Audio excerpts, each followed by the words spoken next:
Pertanyaan yang terakhir dari Abu Akbar di Makassar.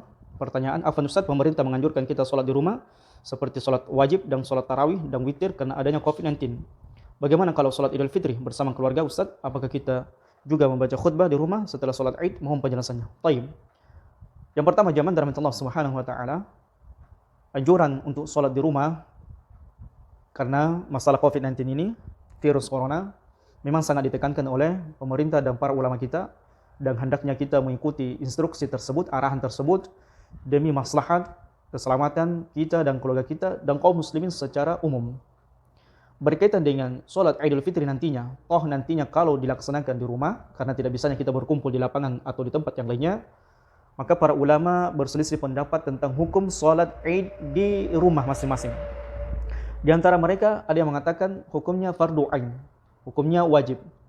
Tidak boleh kita tinggalkan sholat Id walaupun harus menggantinya di dalam rumah karena adanya uzur syar'i, apa karena sakit atau tersebarnya wabah seperti virus COVID-19 ini atau yang lainnya, atau ketika dia musafir.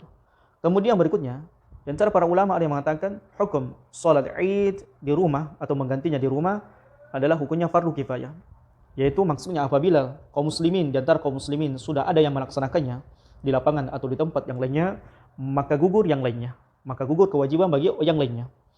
Namun kalau kita ingin melihat antara yang mewajibkan dan yang mengatakan fardu kifayah, maka semuanya menganjurkan, tetap menganjurkan untuk tetap melaksanakan sholat Id di rumah masing-masing, menggantinya di rumah atau di tempat yang lainnya.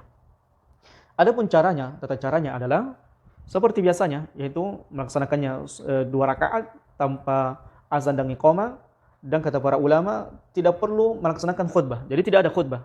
Jadi yang diganti hanyalah sholatnya, bukan khutbahnya. Adapun khutbah, maka itu diperuntukkan ketika kaum muslimin berada di sebuah lapangan, di sebuah tempat yang luas untuk melaksanakan sholat Id, Idul Fitri atau Idul Adha secara berjamaah atau secara bersama-sama. Adapun ketika kita melaksanakannya di rumah masing-masing, maka cukup kita mengganti 2 rakaatnya saja, yaitu melaksanakan sholat seperti biasa. Di rakaat pertama 7 takbir, rakaat yang kedua 5 takbir, dan seterusnya. Seperti biasa kita melaksanakan sholat Id di lapangan atau di tempat yang lainnya. Apakah boleh berjamaah atau sendiri-sendiri? Terserah.